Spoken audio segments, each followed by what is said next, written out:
a lot of times we feel more stuck than we actually are.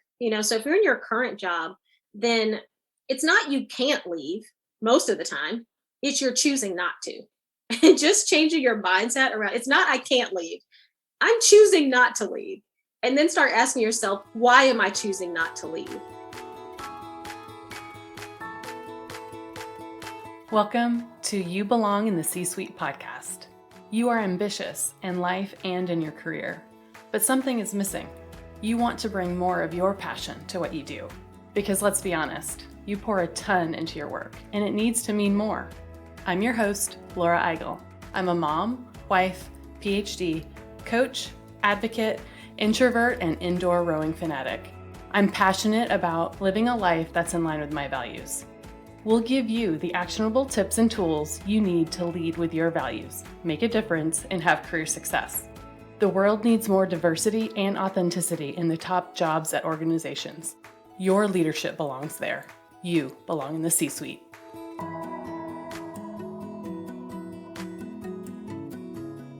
What gets you up in the morning? What drives your decisions? What do you stand for? No idea, not even sure where to start? I use my values to guide my life and career. It's the basis of how I've built boundaries for myself and stuck to them. Are you ready to dig into what matters to you? Go to thecatchgroup.com to download your free values worksheet.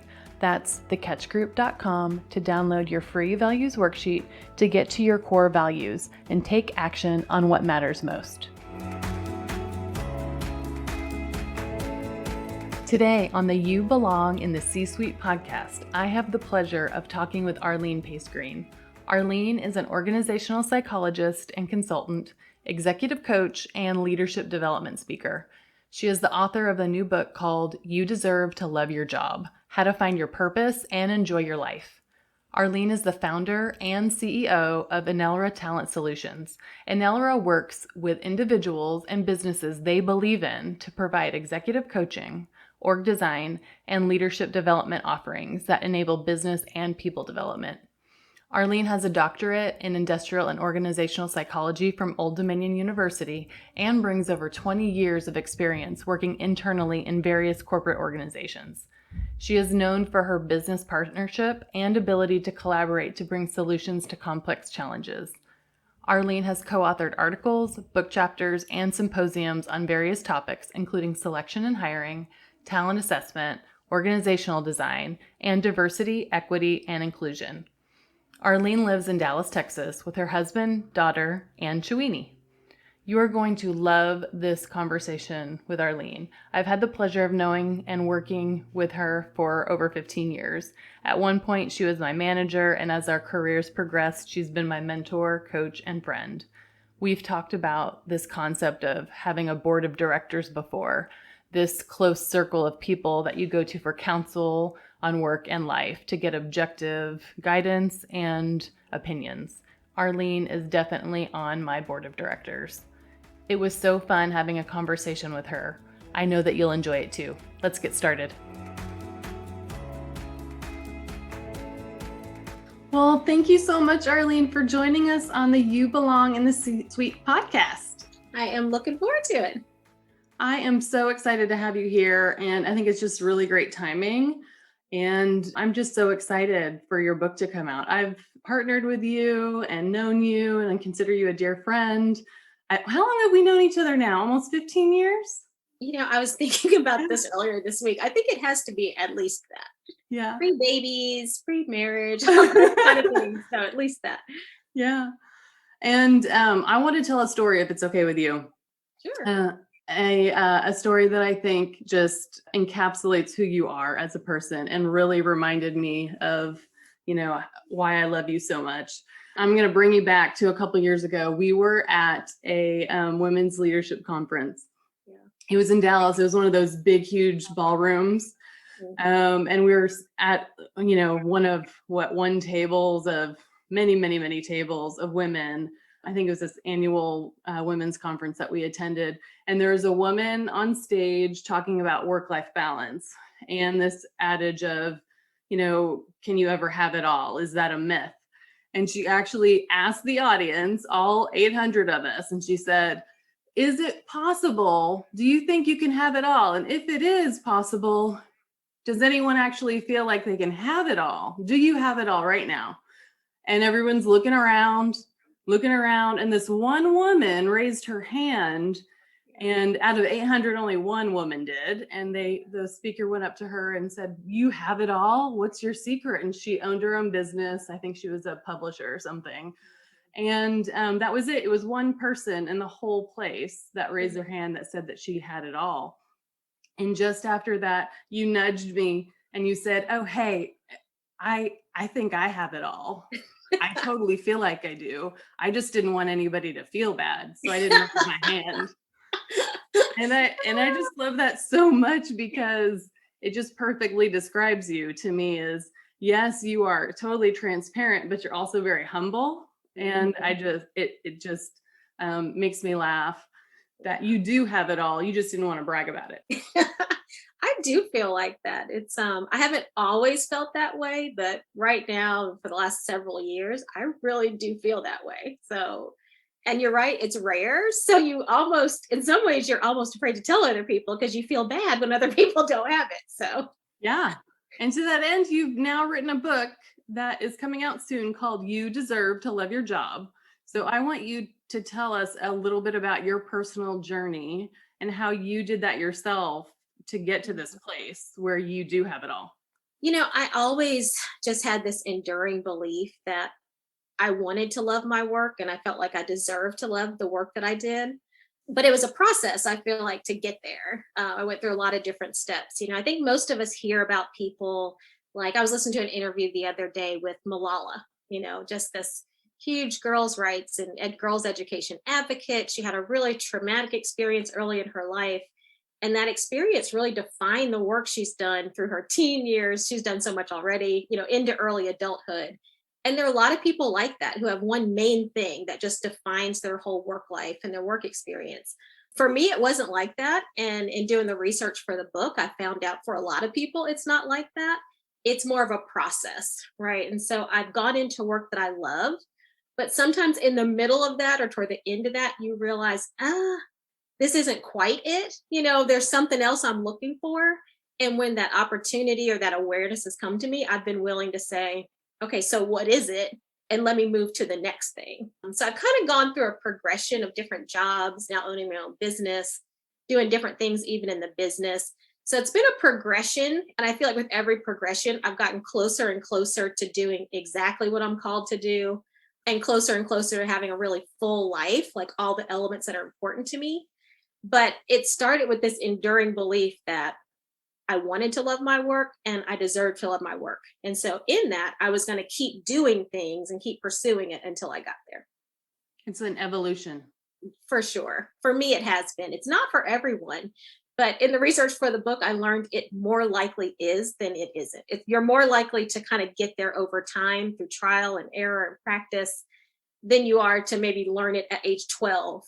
And then that's what you do the rest of your life. I think that's how we think about it happens. Like the only people that love their work are the people that have this one passion that they've been passionate about their whole lives. But that's not really true. A lot of times it's more of an evolution. Were there points in your career within corporate that nudged you towards entrepreneurialism? Yeah, I always wanted to open up my own business. I remember even being in grad school and thinking, well, if I get my PhD, I'm either going to become a professor or open my own business. Like that was my goal then. Hmm. But I didn't really have anyone in my family that had run their own business. I didn't have people around me that had done it. So I think it was kind of like an idea, but I didn't really put it into practice. So I went into different corporate roles. And a lot of those corporate roles, though, because even in a role in an organization, they're running a business. So even by working for other people, you're learning how to run a business based on what job you have, what metrics you're dealing with. So I didn't realize at the time, but all those roles were teaching me how to run a business. And so eventually I got to a place in one of my roles where I just thought, this isn't it. Like, I need to go find something different. This is no longer meeting all my needs. And so once I figured that out, I looked at lots of different things that I was considering, different jobs, going back to be a professor, some nonprofit work. And it came back to me. I was like, oh my God, 20 years ago, you said you're going to open your own business. Like maybe now's the time. And so I really started pursuing that and learning more about it. And the more I did, the more it was confirmed for me that, yeah, that's what you're supposed to do. And how did you go about doing that? Talking to people, researching stuff? Yes, yes, and yes. So I did a lot of different things, all the things I would say. So I did talk to certain people who had done it, who had done especially what I wanted to do. I talked to a lot of people to find out. I think what they showed me is that it was possible. A lot of Mhm. times I think we just have this limiting belief that, we don't really think we can do it. It feels so much like a dream, feels too far from where we are that we don't think we can do it. So I talked to a lot of people who had done it and they gave me great advice. I certainly did a lot of research online as well. And then I just started writing. Like I'm a big believer in writing, and how writing it's just helpful in clarifying your thoughts and direction. So I started writing just what would a business look like? And once I actually took the time to write it down, I remember it was like a Saturday morning. And I was like, I'm just going to spend, however long it takes me to write down every thought I have about a business. And I was done in like 3 hours. I was like, wow, probably a little less than that. And I think it was because I'd had so many thoughts in my head for so long, but I had to actually put them on paper. And so they weren't like real to me. But once I put it on paper, I typed it in and looked at it. That was pretty much it. I mean, I pretty much had decided in that moment I was going to open it because it felt so right to me. Once it was on paper, it was like, yeah, this is it. Like, this is what you're supposed to do. I love that. And from that point until you transitioned, how long was that? Gosh, I think it was about, it's in the book, I think it was about 9 or 10 months. Okay. And honestly, I was ready like almost immediately. I was like, let's go. But thankfully, I have a more patient husband. And he was like, you're leaving your job? What in the world are we doing here? You're leaving your salary. So it just made me put some more things in place so that I could leave more easily. Right. So and beyond the business plan, I started thinking about, okay, what's the website going to be? How am I specifically going to make money like month one? What are some contacts I can start reaching out to? So I kind of put some things in place to make the transition a lot easier than it would have been had I left that moment. But I made the decision pretty early on. I remember I was in a meeting with my pastor. We were talking about it, and he was like, "Well, go home and write your resignation letter and see how it feels." And so Mm. I went home back to writing. I think it's super important. I went home and actually typed it up. And I didn't send it for 9 months, but once I typed it, I was like, "Oh yeah, that's real. Like that's real to me. That's exactly what I should be doing." That is so powerful. Yeah. What an interesting exercise to do way Yeah. before you even hand it in. Yeah. Exactly. Mhm. So, in your journey through corporate and now in your own business, you coach organizations and individuals. What do you feel like people are struggling the most with in their jobs right now? Yeah. I mean, it's a difficult time right now, just in terms of the pandemic and all the highlight on racial injustice in the last couple of years. But I think even now, and I'd say before all of that as well, the thing that most of my clients struggle with the most is, maybe at one point in their life, they define success and happiness one way. And then you live 10, 15, 20, 30 years, you get more experiences, and you get to a point where you're defining it differently. And now you have to decide what you're going to do with that, right? Because maybe you've invested 5, 10, 15, 20, 30 years in a career, in an organization. And now you're coming to this realization that you want something different. Like I hear a lot of people, I've heard this story so many times, you probably have as well. Maybe people started out and they were just looking for a stable salary and good benefits. It was like, gosh, if it gives me that, that's huge for me at this age. And so that's what they focused on. And they built their career on that. And now you get to a point in your career where you think, oh, that's not enough for me anymore. I want to work in an area I love. I want to love the work I do. I want to serve people in a different way. So coming to that realization and then deciding what you're going to do with it. And I think the biggest struggle for people is because we tend to look at it in extremes. Mhm. So we tend to think, oh, either I got to stay in this job for the next 20, 30 years, which feels like drudgery if you're not enjoying it. Or, and I've had more than 3 people tell me this, or I'm going to get some goats and live out on a farm somewhere and just like run away from everything I know right now. Like we tend to think in these really big extremes. And because no extreme feels right or feels doable, we just tend to stay stuck and just sometimes even getting really resentful and just disappointed with life. And so I think that's the biggest challenge is like not looking at it in extremes and instead saying, and that's one of the things we talk about in the book, or what kind of actions can I take? What are some ideas for things I can do that move me closer to where it is I want to be without thinking about it as either I have to stay where I am and just bang it out for the next 30 years, or I'm going to go totally up in my life. I'm not saying either one of those are wrong, but there are a lot of options in between. I love the option in between too. I think that's something sometimes people don't think is an option. Hmm. And I also have had thoughts of living in a tiny house somewhere off the grid. So I think at one point we were watching Tiny House Nation and my husband was like, no. It's like, but really, there's not a lot of cleaning. Like, there's some good things about this life. Oh, I've thought about it too. It's like, man, I'll watch farm shows and be like, oh man, all they have to worry about is the animals. And my husband's like, they get up early and work really hard, right? I'm like, yeah, but the other life always seems so dreamy. It's like, oh, that would be amazing. When in reality, our probably what would make us most happy, bring us the most joy, fulfillment is probably somewhere in between. Let's talk about the in between a little bit. How could somebody bring more joy or a change, more of whatever that is for them, into a job they already have?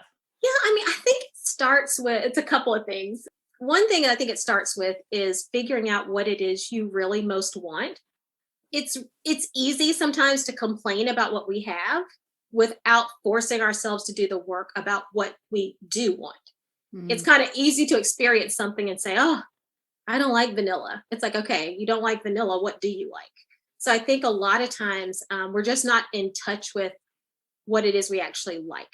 So I think first step is you have to kind of figure out what it is you actually want. So you have some, and I know you talk about this as well. You have something to move towards, right? So you have to figure out what you want first of all. And in the book, I talk about kind of a three-step plan, like look in, look out, look forward. Look in is that step of figuring out what it is you want.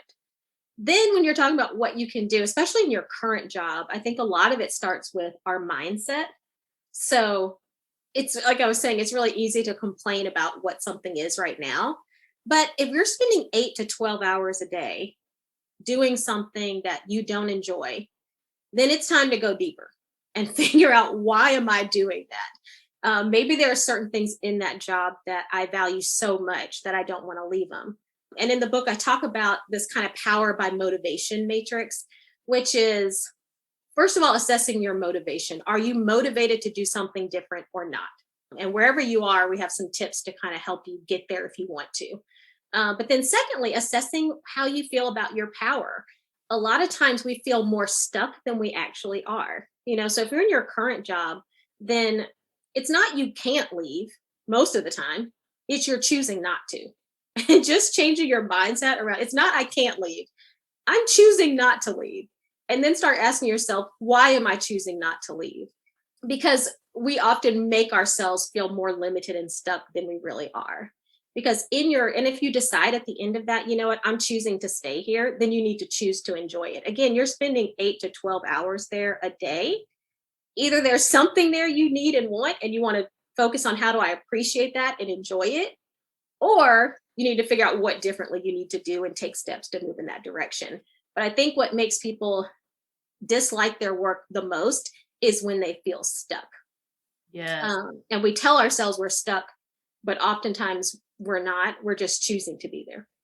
We're choosing to be stuck. Hmm. So interesting. What have you seen people do to turn it around once they find their passion? Do you have any examples of, being able to implement something in your current work that has turned it around for a leader that you can bring us through? Yeah, I mean, I have a couple, and I have one for myself too. I experienced this myself, but one for one of the leaders I was coaching.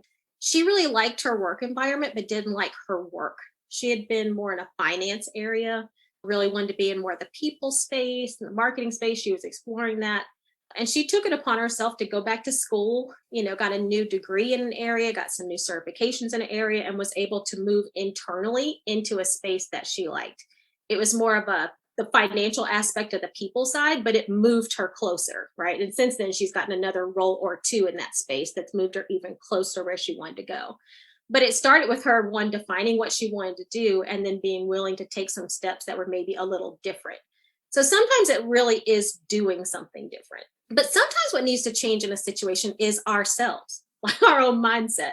Like I could think about one job I had where I was really unhappy in the job. And so I happened to be in a Bible study at the time on work. I talked to some really good friends and advisors of mine. And I realized that the problem was me. Like I had a really bad attitude towards leadership, didn't really know how to work with others in authority, was kind of tied to my own definition of what right was. And if they weren't doing what I thought was right, I found it frustrating. So, what really needed to change was my own attitude, my own approach, my own mindset to work. And when I changed that over time through affirmations, through talking with other faith based people, once I did that, I loved it. Like, I was like, it wasn't the work, it was the mindset I was bringing to the work, it was the attitude I was bringing to the work. So I think as we explore what needs to change, we have to be open to the idea. It's not always, but sometimes what needs to change is us. Like we have to change our own mindset and ideas, because you learn a lot in working with other people. Anyone who's had a job knows this. You learn a lot about yourself in working with other people. And in that self-awareness, sometimes what needs to change is actually our own approach, our own mindset, our own attitude we're bringing to the work. I love that. And that self-awareness is very powerful. Very powerful. Yeah. Have you seen leaders figure out doing their passion outside of their job, then being more fulfilled and loving their job even more? Is that a thing? That is a complete thing. I think, so, in that app options that you might think about it, how you move from where you are to what you most want to do. I think it's helpful in a couple of ways. So one, whether it's volunteering, whether it's starting a side business, or whether it's one leader I know, a friend of mine, she started volunteering at her job. Like, so she was really into mindfulness and helping people become more mindful. And so she started offering sessions at her job for free. But that alone gave her even more fulfillment in the work that she's doing. So absolutely, it doesn't have to be in your job. I think back to that comment around having it all. Part of me to having it all is having a full life, right? So yes, I have work I love, but I have family, I have friends, I have community work I enjoy. So it's knowing what's important to you and making sure that all of those areas are fulfilled. And so sometimes you get fulfillment from things outside of work for sure. Sometimes it's a hobby that you might just enjoy doing. So it helps in a couple ways. One, it helps you to get whatever that need is met, one. But two, there's a lot of research around hobbies just add to your life in general. They give you a different perspective. And sometimes those hobbies turn into businesses or turn into jobs. It's like the first step, right? So it's like the first thing you do to kind of put your toe in the water on something new. And you might put your toe in the water and decide, oh my God, I hate that. Like I thought that was going to be awesome. I thought goat herding was going to be amazing, but I don't like being out here with these goats, So it might be something I've seen people try stuff and figure out that, wow, I thought I was going to like that, but I don't. And it can make you appreciate what you have even more. Or you might start something like that and realize, oh my God, I love it. And that encourages you further and further in that direction. So I think starting small and starting with one thing is super important. I remember doing a conference one time and I was so surprised. A lot of people already have that one thing in mind. Like, what's the next one thing you could do that moves you closer to work you love, just kind of operating in your purpose, but they just haven't taken that step. So yeah, taking that first step is important. And it certainly doesn't have to be within the scope of your current work. I love this idea of your job is not everything, right? Yeah. Like your fulfillment is everywhere. And I talk about values and meeting your values, right? And I feel there's some parallels there. And I know that I've never met all of my values just in my job. That's just not going to happen.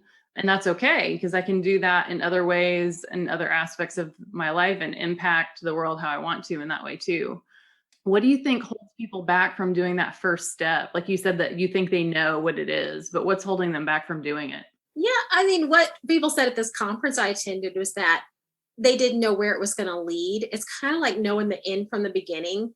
And I know a lot of times we say, you should know the end from the beginning, like, start with the end in mind. And we say a lot of these things, which I understand it directionally. It's saying have some vision and a plan for where you're going. Totally agree with that. And when you're doing something new, it's almost impossible to envision the end from the beginning because it's so new.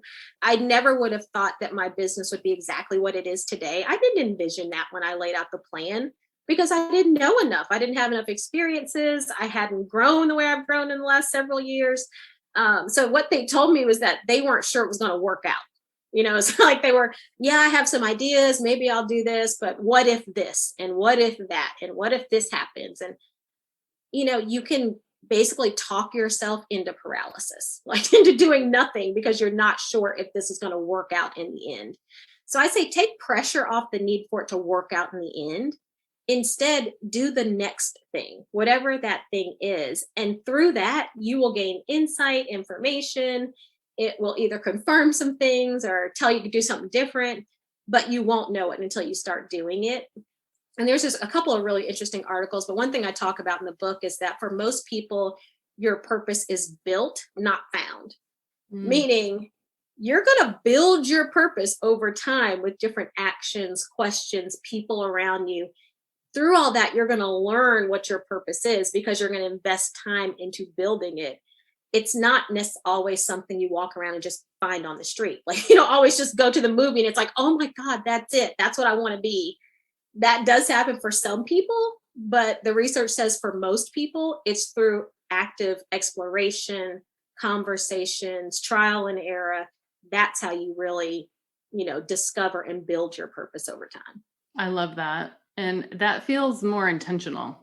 Yeah, it is. And honestly, you have more control over it because it's in your exploration. And for a lot of people, just getting started brings a level of peace that they don't expect because you don't have to be at the end of a journey to enjoy it. Like every step can really be enjoyable because you're moving in the direction of what you most want. And there's a lot of research that says every step you take that's in the direction of your, like you talk about, your values or what you most want in your mind, the direction of your thoughts is encouraging and encourages you to take the next step. So just moving in the right direction can bring a lot of joy and peace to a lot of aspects of your life, even if you're not quote unquote there yet. I love that. I love that so much. What advice would you give to someone who aren't really at that path? They feel more like in crisis mode, like at their wits' end, they need a change. Like it was yesterday. Maybe you said a word that I resonated with earlier, drudgery. They're in the drudgery. They're in the bottom of the drudgery. What do you tell them? Well, I mean, one thing I say, I have a chapter in the book called Before You Quit Your Job. One thing I say is I never want people to make rash decisions that they look back on later and think, why did I just do that? That was not the best decision. So I never encourage rash decisions, but I do want people to take the time they need to figure it out. So if you feel like you're in a state of drudgery, I say, take a vacation day, take a mental health day, take a day on the weekend on Saturday. And instead of doing like all your laundry and errands, take a day to go to the park and to think about what it is you most want. Because I want you to just be clear, because we know that when we are sick, tired, frustrated, angry, all those kind of things, our mind is not the clearest. And so we also don't make the best decisions. So when you feel totally overwhelmed, I just always want people to take a moment, to take a pause, to get in a more calm, centered place. Think about this again and make sure you still want to make the same decision. Now, if after that you say, I need to quit my job, then quit your job. I mean, you have to do what's best for your life at the end of the day. So, if that's what you need to do, that's what you should do. But I want you to do it from a calm, centered place. So I think if you're in a place of just feeling overwhelmed, drudgery, frustration, figure out how to get yourself back to a calm, centered place. Take time off, take a Saturday to yourself, take an evening to yourself, take 3 or 4, evenings over a couple of weeks where you just take a long bath, like do something to get yourself in a calm centered place and then re-ask yourself that same question. Because I find with most people, we know what the answer is. It's inside of us. We just don't allow ourselves to calm down and get to a centered enough place to ask it. So I'd say I've been there. I've been in drudgery before, at certain roles, not for a long period of time, but certain times in a job, you feel like, oh, like I just don't know if I can do it. Yeah, get calm and centered, and then ask yourself that question again. I love that so much, especially now. I feel like there's probably more overwhelm, anxiety, and added stress. Like I need to keep my job in a pandemic, like all the stuff. Yeah, for sure. It's a lot going on right now. And I think for a lot of people in conversations I've had, for some people, it has raised almost this idea and this expectation that, yeah, I do need to love my job. Like, Yeah. I really do need to love my work. Yeah. Almost like not wanting to put up with it anymore kind of a feeling is what I'm getting from some of my clients. Like they've gotten to a place where, and maybe it's the time some people have more time at home. Maybe it's more time with their thoughts, but I feel like even in the midst of all this that has happened in the last, year and a week now, or whatever it is, year or so, I think some people have gotten more clarity on what Yeah. they want and are looking for something different. And that's something that I could tell you that is true for me. Yeah. I have gotten absolutely more clarity. And it's exactly what you said. It's this idea of, you know what you need to do. Even if there's certain parts of your job that you love, if there's something else that you love more, that's a thing. Like that's where I was. And it's where is your impact going to be served the most? And for me, unlike you, I never thought I would be an entrepreneur in a million years. And Hmm. so for me, I was, had to challenge some assumptions of what that meant. And it took me a long time to realize that, yes, this is what I really want to do. Coaching has always been a passion, but the pandemic brought clarity for me. Yeah, I've heard that from several people. And once you start working in areas of purpose where you're like, this is what I'm called to do, like this just is me. It is so reaffirming. Like it just is, it's almost like once you get there, not that you couldn't go back, but it's really hard. Like people have asked me, would I go back to a particular position I had, which I loved at the time.